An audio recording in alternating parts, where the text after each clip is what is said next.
Let's take you to this now. Eskom Chief Executive Officer Ruyter and his management team are briefing the media on the current system challenges. The briefing comes after the power utility announced that a shortage of generation capacity has prompted it to reinstate Stage 2 rolling blackouts from 5 o'clock this afternoon to 5 o'clock tomorrow morning. Let's take you through live. And that, of course, creates a significant constraint on the available capacity that we require to serve the demand that we are currently seeing. As Sikanati has indicated, we have already communicated that we unfortunately have to again implement load shedding from 5 o'clock this afternoon. If we are able to maintain our current output. The available capacity that we anticipate to have at our disposal by 5 o'clock this afternoon is sitting at 26,665 megawatts, and this is excluding any reserves. The reserves, gas reserves, are at about 2,200 megawatts, so there is a shortfall of 2,945, and hence the requirement to implement Stage 2 load shedding with a load forecast for peak of 29,815. We did implement load shedding last night at 12 minutes past 6. This was due to the loss of Medupi 5, which tripped due to a steam air heater leak. That caused the unit to trip. We unfortunately then had to implement load shedding Stage 2. That unit then returned to service at 11:15 last night. So thanks to the Medupi team for pulling out all the stops and making sure that that unit came back. We also had Matla 2 returning to service at 18:48. In the interim, however, we have seen the loss of Letabo Unit 2, which has gone off again due to a trip. We, at this point in time, don't have a return to service as yet, but again, we anticipate that the teams will bring that unit back as quickly as possible. From a reserves capacity point of view, we have about 70% worth of diesel at Ankerlig, which is our open cycle gas turbine, which uses diesel to generate electricity during peak hours and for emergency purposes. This is enough to keep all the units running for 24 hours. Now, this may seem like a lot, it actually isn't, because we have to replenish the diesel by road, and this creates some logistical challenges for us, so we need to conserve diesel at Ankerlig. We want to avoid using that as much as possible. Our other open cycle gas turbine facility is at Ruyter.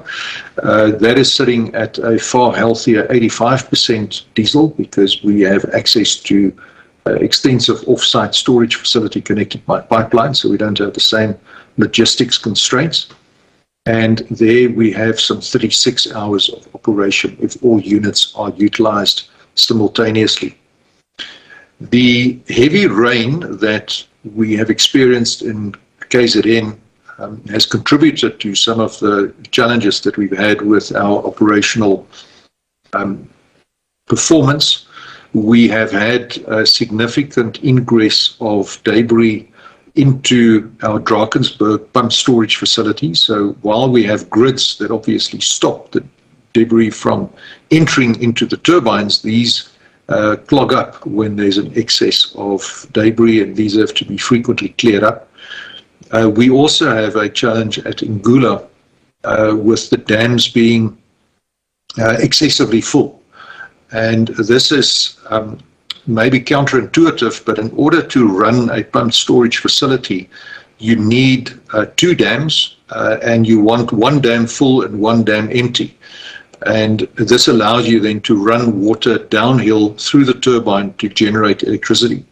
When, owing to heavy rain, the bottom dam is full and the upper dam is full as well, then you have a constraint because you can't release water from the upper dam Otherwise, you'll cause flooding downstream of the lower dam, which, of course, where we are right now with a flooding situation in KZN, we don't wish to do. So these are some of the challenges that we are having to manage. We've got a number of units returning before the long weekend, Matla 6, Ruyter 3. We've got 5 units at Camden. The performance at Camden over the past few days has been particularly disappointing.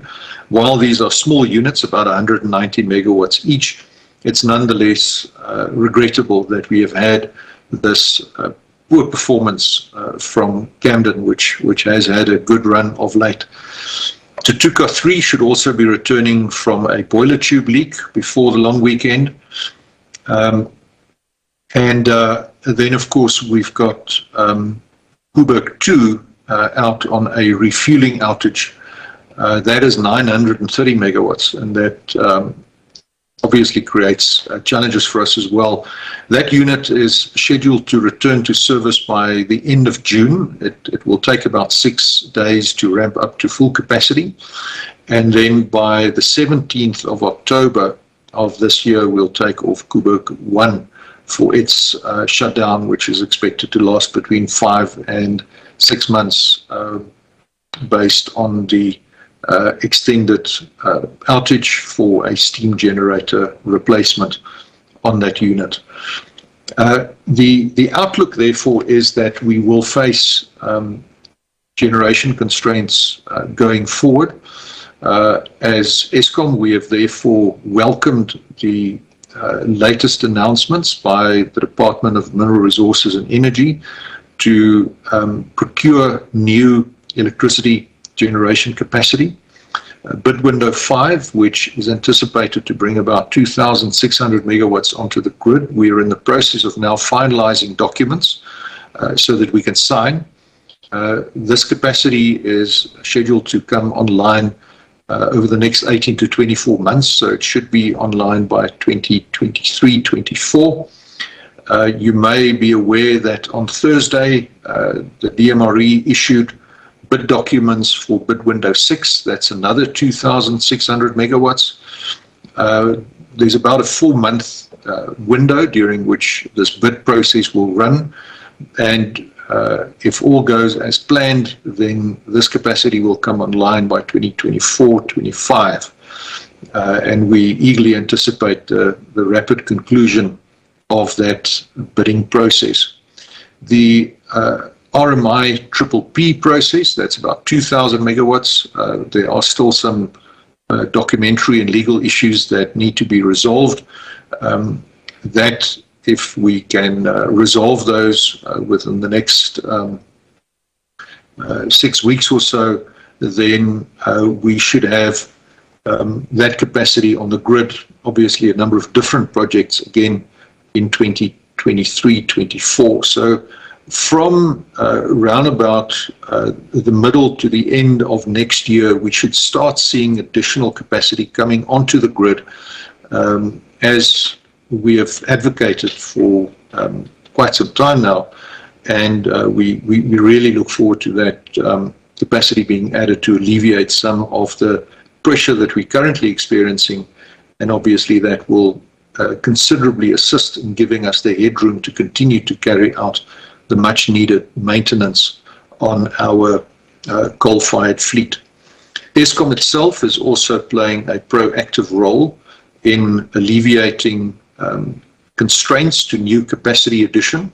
We have, on Friday, the 8th of April, we issued an inquiry to the market for proposals to build renewable energy on land, Eskom land, adjacent to our power stations where there is sufficient grid connection capacity, and grid connection capacity is the key constraint that could hold back further capacity additions. So where we have existing grid capacity, we are now making available land.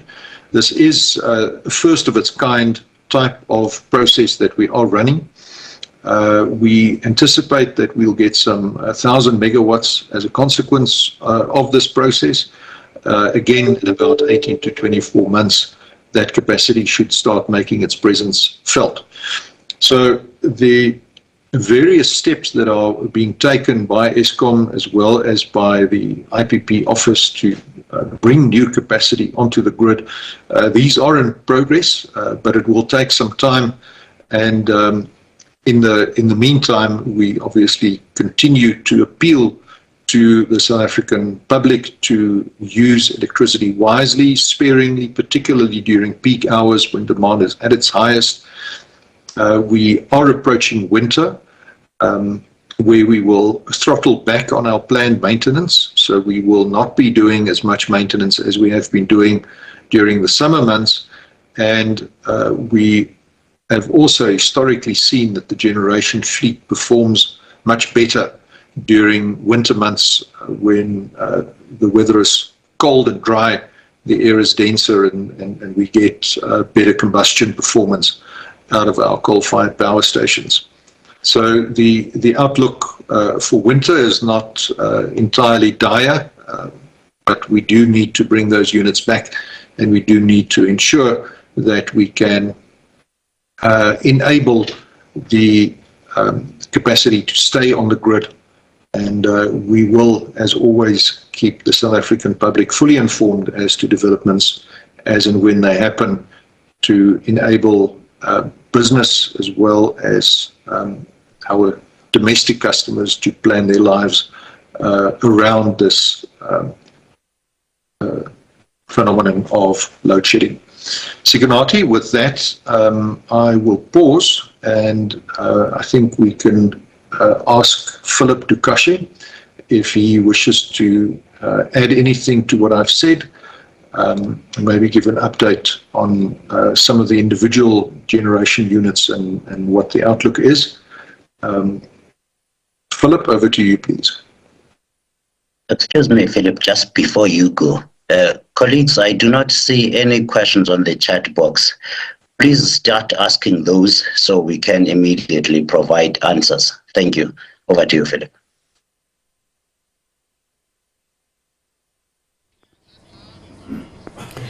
We're going to come out of this briefing. The Chief Executive Officer of Eskom, Mr. De Ruyter there, saying that Eskom will face generation constraints going forward, but saying a bit of good news, saying the winter months are not entirely dire, but also giving updates on the different power stations and the different challenges. In Tutuga, the problem is a boiler leak.